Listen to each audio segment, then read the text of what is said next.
আসসালামু আলাইকুম। আমি নাদিরা আহমেদ নুসাইবা রান্নাঘর থেকে সুস্বাগত। আপনারা সবাই ভালো আছেন? আমার পরিবারের সবাই ভালো আছে আলহামদুলিল্লাহ। আজকে আপনাদের মাঝে আরও একটা রেসিপি নিয়ে হাজির হলাম, সেটা হলো সেমাইয়ের পুডিং। এই সেমাইয়ের পুডিংটা খেতে অনেক সুস্বাদু হয়। তাই চলুন সেমাইয়ের পুডিং তৈরি করতে চলে যাই। এটা করতে আমাদের যা যা লাগছে: একটা পুডিংয়ের ডাইসে হাফ কাপ চিনি ছড়িয়ে দিয়ে চুলায় ক্যারামেল করে নেব। ক্যারামেলটা যেন পুড়ে না যায় সেদিকে খেয়াল রাখতে হবে। আস্তে জালে ক্যারামেলটা করতে হবে। আস্তে আস্তে করে ক্যারামেলটাকে ঘুরিয়ে ঘুরিয়ে করতে হবে। যখন দেখব কালার এসে গেছে তখন তাড়াতাড়ি সরিয়ে সরিয়ে করতে হবে। এভাবে করে আমার ক্যারামেলের বাটিটা পুরা তৈরি হয়ে গেল। এখন এটাকে পাশে রেখে আরেকটা প্যানে 1 টেবিল চামচ ঘি দিয়ে গরম করে নিয়ে 100 গ্রাম চিকন সেমাইটা যে আছে সেটা ভেজে নেব। এই সেমাইটা দিয়েই করলে বেশি মজা লাগে। লাচ্ছা দিয়েও করা যায়, কিন্তু এই সেমাই দিয়েই আপনার এই পুডিংটা করলে ভালো হয়। এই দেখুন আমার সেমাইটা কি সুন্দর ভাজা হয়ে গেছে, একটা বাদামি কালার এসে গেছে। এটাকে আর বেশি ভাজা যাবে না, ঠিকঠাক ভাজা হয়ে গেছে। এবার সেমাইটাকে সাইডে রেখে দিয়ে আমি পুডিংয়ের জন্য 4টা ডিম নিয়ে নিয়েছি।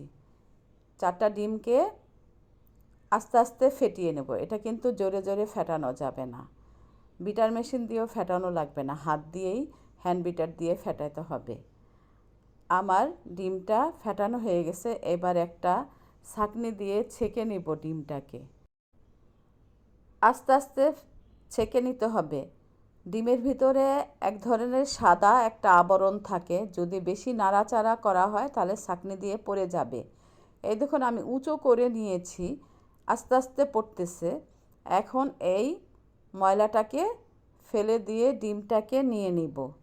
আমি আগেই 1 লিটার দুধ হাফ লিটার করে রেখেছিলাম, তার ভিতরে হাফ কাপ চিনি দিয়ে দিলাম আর 1/4 কাপ গুঁড়া দুধ দিয়ে দুধটাকে ভালো মতো নেড়ে চেড়ে নিয়ে নিলাম। এর ভিতরে 1 চা চামচ এলাচ গুঁড়ো দিয়ে দিলাম। আপনারা ইচ্ছে করলে ভ্যানিলা এসেন্সও দিতে পারবেন, কিন্তু এটার ভিতরে এলাচ গুঁড়ো দিলেই ভালো হয়। দুধটাকে কিছুক্ষণ নেড়ে চেড়ে এবার ডিমটাকে দিয়ে দিব। ডিমটাকে দিয়ে দুধটার সাথে ডিমটাকে ভালো মতো মিশিয়ে নিব। মেশানো হয়ে গেলে এবার পুডিংয়ের ডাইসে ঢেলে দিব। পুডিংয়ের ডাইসটা আগে রেডি করে রেখেছিলাম, তাই ঠান্ডা হয়ে আছে। গরম পুডিংয়ের ডাইসে কিন্তু দেওয়া যাবে না। এবার দুধের উপরে সেমাইটাকে দিয়ে দিব। আমরা যে সেমাই ভেজে রেখেছিলাম সেই সেমাইটাকেই দিয়ে দিব। এবার চতুর্দিকে ছড়িয়ে দিতে হবে যেন ঠিকঠাক মতো সেমাইগুলো দুধের ভিতরে মিশে যায়। এবার একটা ঢাকনা দিয়ে আমি আগেই চুলায় একটা সসপ্যান, তার ভিতরে একটা কাপড় আর একটা স্টিলের স্ট্যান্ড বসিয়ে রেখেছিলাম। তার ভিতরে এবার পানি ঢেলে দিচ্ছি। পানিটা হলো পুডিংয়ের ডাইসের থেকে মাঝামাঝি থাকতে হবে। ঢাকনায় যদি কোনো ছিদ্র থাকে ছিদ্রটা বন্ধ করে দিতে হবে। আমি প্রায় 20 মিনিট পর চলে আসলাম। এই দেখুন আমার পুডিংটা কি সুন্দর হয়ে গেছে। এবার পুডিংটাকে একটা প্লেটে ঢেলে সাজিয়ে নিব। আমার পুডিংটা অনেক সুন্দর হয়ে গেছে। এই পুডিংটাকে এখন আমি সাজিয়ে নেব বাদাম কুচি দিয়ে। বাদাম কুচিটাকে সুন্দর করে চতুর্দিকে গোল করে সাজিয়ে দিতে হবে। আপনারা ইচ্ছে করলে অন্য কিছু দিয়েও করতে পারবেন, কিন্তু এই সেমাইয়ের পুডিংটা বাদাম কিশমিশ দিলেই ভালো লাগে। তাই আমি আমার সেমাইয়ের পুডিংটা সাজিয়ে দেখালাম কেমন হলো। আমার পুডিংটা দেখতে অনেক লোভনীয় হয়েছে এবং খেতেও অনেক সুস্বাদু হবে। আমার এই পুডিংটা আপনাদের কাছে কেমন লেগেছে? যদি ভালো লেগে থাকে আমাকে লাইক, কমেন্ট, শেয়ার, সাবস্ক্রাইব করবেন, ফেসবুকে ফলো দিবেন আর কমেন্ট করে জানাবেন আমার পুডিংটা কেমন হলো। আপনারা কমেন্ট করলে আমি অনেক উৎসাহ পাই। পুডিংটাকে কেটে দেখালাম, কি সুন্দর স্পঞ্জি হয়েছে। পুডিংটা যখন চুলায় দিবেন তখন টাইম সেটিং করে দিবেন।